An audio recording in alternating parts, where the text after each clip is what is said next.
है साहित्य की परिभाषा के बारे में चर्चा कर रहे थे। तो जैसे हम देख रहे थे कि मनुष्य सामाजिक प्राणी है, यानी पेपर नंबर 11 जो है भाषा विज्ञान जो है, भाषा विज्ञान के बारे में हम देख रहे थे। पहला जो यूनिट है भाषा की परिभाषा, यानी भाषा की परिभाषा में यानी जैसे हम देखते हैं यहाँ तक आए थे कि यानी बड़े लोग हो छोटे लोग हो तो इस समारोह घर में होते ही है, तो उस समारोह का आयोजन किस तरह करते हैं। कोई यानी कार्ड देकर नेता निमंत्रण देता है, कोई यानी चावल बांटकर, चीनी बांटकर, हल्दी कुमकुम बांटकर यानी यह निमंत्रण देने की पद्धति होती है। लेकिन आजकल इसमें काफी परिवर्तन हो चुका है। महंगे महंगे कार्ड छपवाए जाते हैं और ऐसी स्थिति में यानी कार्ड पर ही ज्यादा खर्चा होता दिखाई देता है। लेकिन क्या है, उसके पीछे का भाव जो है वह है कि किसी को निमंत्रण दे देना। तो ऐसे इसमें परिवर्तन होता रहता है और यह परिवर्तन समय के अनुसार होता है और हम उसे स्वीकारते ही है। निमंत्रण के भाव व्यक्त करते हैं। रेलगाड़ी का गार्ड तथा चालक इसे में झंडे के द्वारा बातचीत होती है। जैसे यानी रेलगाड़ी की आवाज जो होती है बहुत ही तेज होती है, तो उसे हम कैसे सुनाएंगे, गाड़ी रोको, गाड़ी को चलने दो, तो यह इशारे से बात चलती है। लाल झंडा दिखाया जाता है तो गाड़ी को रोकना पड़ता है, हरा झंडा देते हैं तो यानी गाड़ी निकल जाती है। कहीं रेल पटरी पर कोई काम चलता रहता है तो उसी समय बहुत दूर तक यानी लाल झंडे लगाए जाते हैं, तो वह चालक समझता है कि यहाँ काम चल रहा है, हमें धीरे धीरे जाना पड़ता है। तो यानी यह लाल का प्रतीक जो है वह भयानक का, जैसे अंग्रेजी में से डेंजर का यानी प्रतीक माना जाता है। तो ऐसे जो है तो उसमें यानी हम यानी इशारे के माध्यम से ही यानी हम समझ जाते हैं, जहाँ ध्वनि नहीं पहुंच सकती वहां इशारा पहुंच जाता है। तो यानी रेलगाड़ी पर काम करने वाले, रेलवे में काम करने वाले पर दो झंडे होते, हरे और लाल। लाल दिखाया तो ठहर लो, हरा दिखाया तो चलो। तो ऐसे जो है यानी झंडे के द्वारा बातचीत होती है।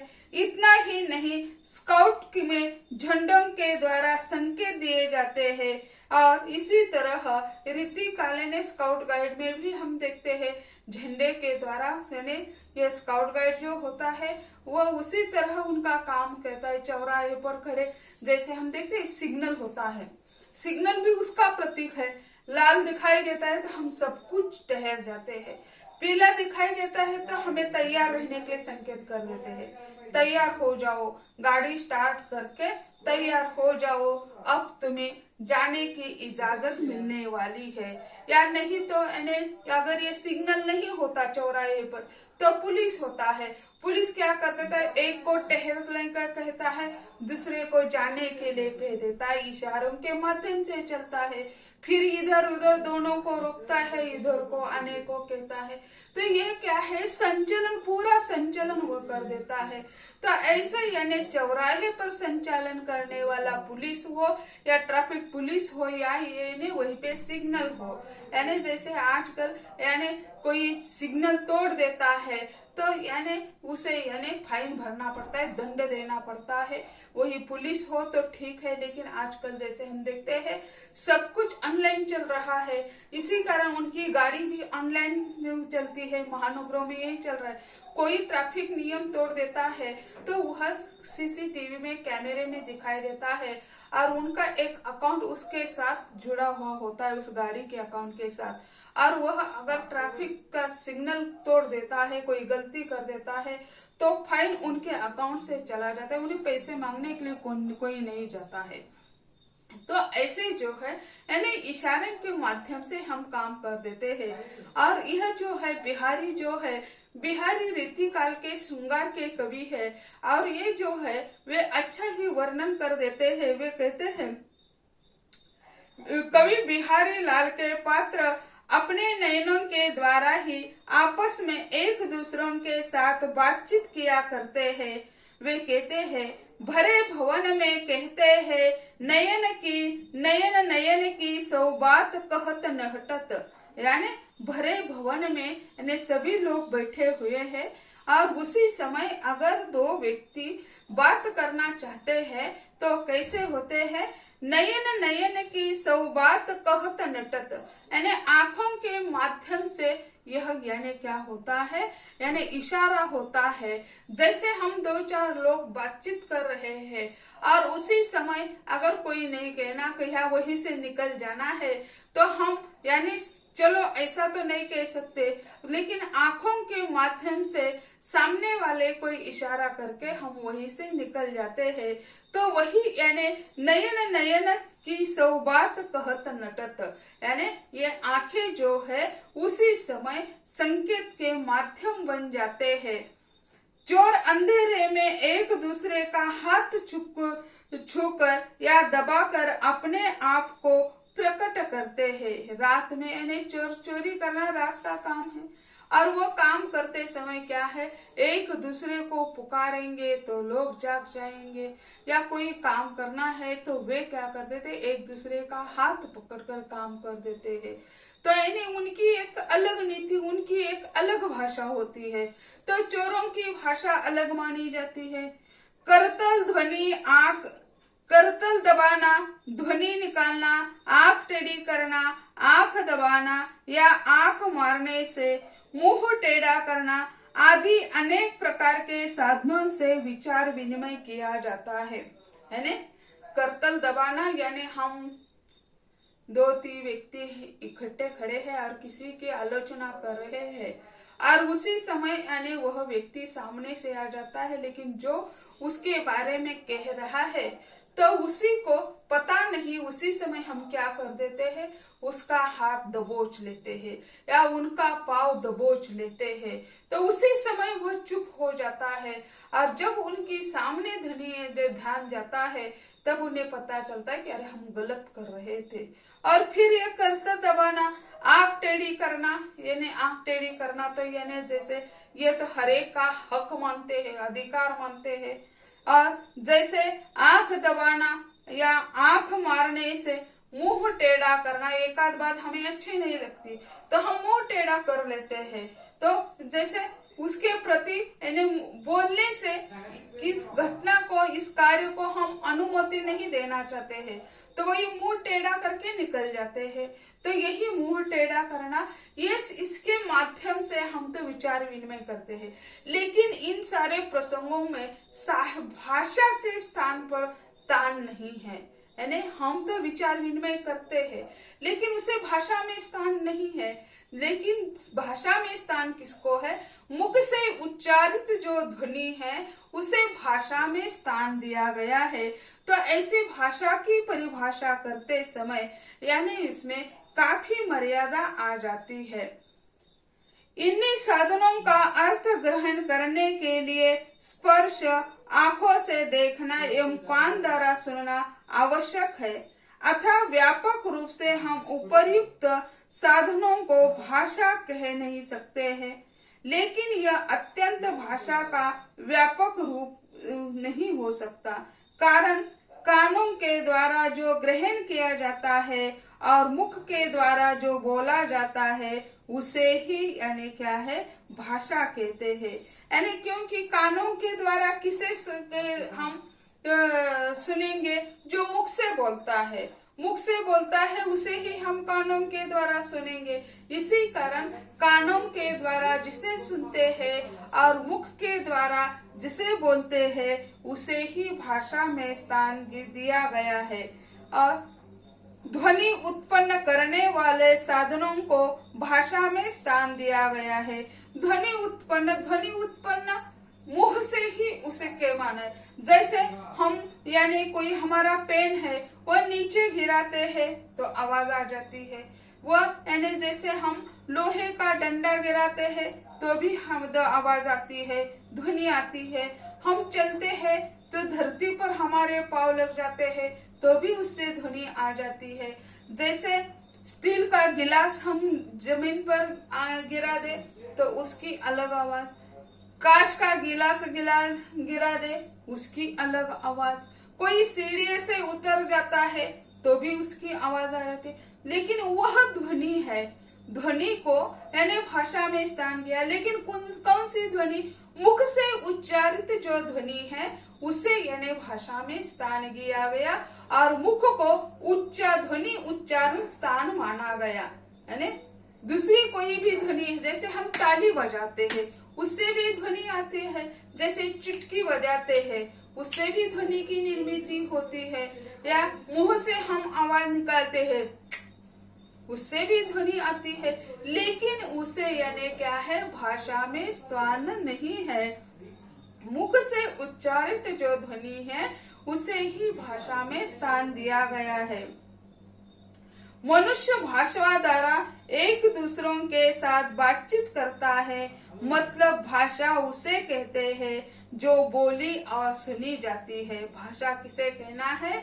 जो बोली जाती है और सुनी जाती है। तो ऐसे जो है उसे भाषा में स्थान प्राप्त हो गया है। जो बोलते हैं और सुनते हैं उसे ही भाषा कहते हैं। किसी दूसरे के द्वारा, जैसे हम कहते हैं यानी सांझ के समय यानी अनेक गाय भैंस घर वापस आते, उसी समय देखो उसके पाँव के टापों की आवाज आती है। हम भारी जूते पहनते हैं नुकीलेदार, तो भी उसकी आवाज आ जाती है। लेकिन उसे भाषा में हम बांध नहीं सकते।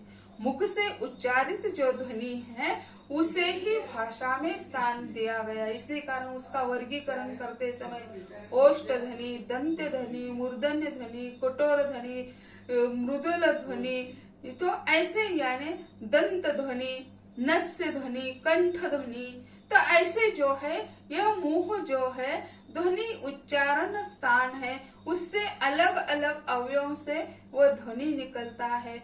ओष्ठ के द्वारा निकलने वाले को ओष्ठ ध्वनि, दांत से निकलने वाले को दांत ध्वनि, नाक से निकलने वाली ध्वनि को नस्य ध्वनि, कंठ से निकलने वाली ध्वनि को कंठ ध्वनि। ऐसा उसका भाषा शास्त्रियों ने यानी भाषा वैज्ञानिक जो है उन्होंने वर्गीकरण कर दिया है। और भाषा मोटे तौर पर उसकी परिभाषा जो है, भाषा यानी क्या, जो मुंह से बोली जाती है और उसे सुना जाता है उसे ही भाषा कहते हैं। भाषा की परिभाषा करना कठिन काम है। परिभाषा करते वक्त अतिव्याप्ति, अव्याप्ति तथा असंभव दोष आ सकते हैं। जैसे हम पेपर नंबर 8 में हमने देखा साहित्य की परिभाषा ने, काव्य की परिभाषा करते समय कितने सारे विद्वानों ने अपने अपनी दृष्टि से काव्य की परिभाषा करने का प्रयत्न कर दिया है। तो उसी समय यानी एक राय कहीं भी हमें दिखाई नहीं देती है। तो उसी तरह यानी भाषा की परिभाषा करते समय अतिव्याप्ति, अव्याप्ति और जैसे असंभव दोष को यानी हटाना महत्वपूर्ण है। जैसे कहा गया था कि दोष रहित काव्य लिखना यानी वास्तव में कवि की मृत्यु है, ऐसा कहा गया है। तो किसमें दोष नहीं होता? सभी में दोष होता है। लेकिन काव्य के दोष में हम देखते हैं तो काव्य ऐसा होना चाहिए जिसमें दोष ही नहीं होना चाहिए। तो उसी समय कई कवियों ने, भाषा शास्त्री ने कहा कि दोष रहित काव्य लिखना यानी कवि की वास्तव में मृत्यु ही है। तो ने ऐसा कठिन वाक्य कहा, तो ये पढ़कर या ये सुनकर ऐसा लगता है यानी कविता लिखना यानी काव्य लिखना ही नहीं चाहिए। मृत्यु को अपनाना है तो काव्य किस काम का है? तो ऐसे जो है भाषा की परिभाषा करते समय यानी अतिव्याप्ति, अव्याप्ति और असंभव जो है उसी को यानी इसमें नहीं होना चाहिए। अतिव्याप्ति, मनुष्य उसे कहते हैं जिसे 2 नेत्र है। मनुष्य की परिभाषा करते हैं तो मनुष्य कौन है? तो उसे हम अलग अलग व्यक्ति कहेंगे 2 पैर पर चलता है वो मनुष्य है, जिसको 2 हाथ है वो मनुष्य है, जिसको 2 नेत्र है वो मनुष्य है, जिसको 2 कान है वो मनुष्य है। सभी प्राणियों को 2 कान होते हैं, सभी प्राणियों को 2 आंखें होती है, सभी प्राणियों को एक ही नाक होता है। क्या कभी किसने देखा है कि एक प्राणी को 2 नाक है या एक प्राणी को 3 आंखें है? कभी नहीं है। सभी को दो आंखें, लेकिन एक पंछी ऐसा है जिसे एक ही आंख, यानी आंखें के आकार दो है लेकिन बुलबुल एक ही है। कौवा ऐसा प्राणी है कि उसे एक ही है, और इसी कारण वो इधर उधर देखता रहता है। इसी कारण उसे चतुर कहा जाता है। कौवा जो होता है वो चतुर होता है, वो क्षण क्षण यानी हिलता रहता है। उसे एक ही आंख होती है, यानी आंखों के जगह दो होती है, लेकिन बुलबुल हमारे हर एक आंख में एक एक होता है, लेकिन उसे वैसा नहीं होता, एक ही होता है। इसी कारण वो मान मोड़ कर देख लेता है। तो ऐसे जो है यानी अतिव्यक्ति क्या है, यानी मनुष्य उसे कहते हैं जिसे दो नेत्र है। यानी मनुष्य की परिभाषा हम कहते हैं दो नेत्र है। जानवरों को भी नेत्र है, पंछियों को दो नेत्र है, यानी मछलियां हो कुछ भी हो उसे भी दो दो नेत्र होते हैं। मेंढक हो उसे भी दो नेत्र होते हैं। सभी को दो नेत्र होते हैं। तो ऐसे जो है तो अतिव्यक्ति इसमें दिखाई देती है। अव्यक्ति मनुष्य उसे कहते हैं जिसने भाषा विज्ञान पढ़ा है। यानी मनुष्य की परिभाषा करना, यानी जितनी व्यक्ति उतनी प्रवृत्तियां उसमें दिखाई देती है। प्रवृत्तियां अलग अलग होती है, हर एक अपने अपने दृष्टि से मनुष्य की परिभाषा करते रहेंगे। तो अव्यक्ति उसमें होती है। और असंभव जो है, मनुष्य वह है जिसके 100 पैर है। यानी कौन कहेगा भी 100 पैर है, क्योंकि कहते हैं कि यानी मनुष्य कैसा निर्माण हो गया, अमीबा से यहाँ तक आते आते उसका इतिहास पढ़ते हैं। कोई कहता है डार्विन का उत्क्रांतिवादी सिद्धांत है, वो कहता है मरकट से मानव तैयार हो गया। कोई यानी हमारा संस्कृत, हमारा विज्ञान जो भारतीय साहित्य जो बोलता है वो कहता है नहीं, यानी जैसे मछली से मानव तैयार हो गया। यानी अलग अलग जैसे है, तो वह यानी जैसे हम बोलते पुराण जो है विष्णु पुराण, इसमें विष्णु पुराण में कच्छ, वराह ऐसे उसके कई यानी रूप चित्रित कर दिए हैं। तो कोई कहेगा कि मनुष्य क्या है, उसके 100 पैर है, कहेगा, कहने वाले को कौन रोक सकता है। वो कहेगा कि मेरी दृष्टि से 100 पैर है, तो उसको हम तो रोक तो नहीं सकते हैं। तो ऐसे असंभव जो है उसको भी असंभव उसमें नहीं होना चाहिए। इन्हीं दोषों से बचने के लिए प्रयत्न करना जरूरी है। भाषा आत्मा भी व्यक्ति का साधन है, और इसी भाषा का ज्ञान भाषा विज्ञान के द्वारा होता है। यानी ये जो दोष है, अतिव्यक्ति, अव्यक्ति और असंभव जो है, इन दोषों से बचने का प्रयत्न जरूर करना चाहिए।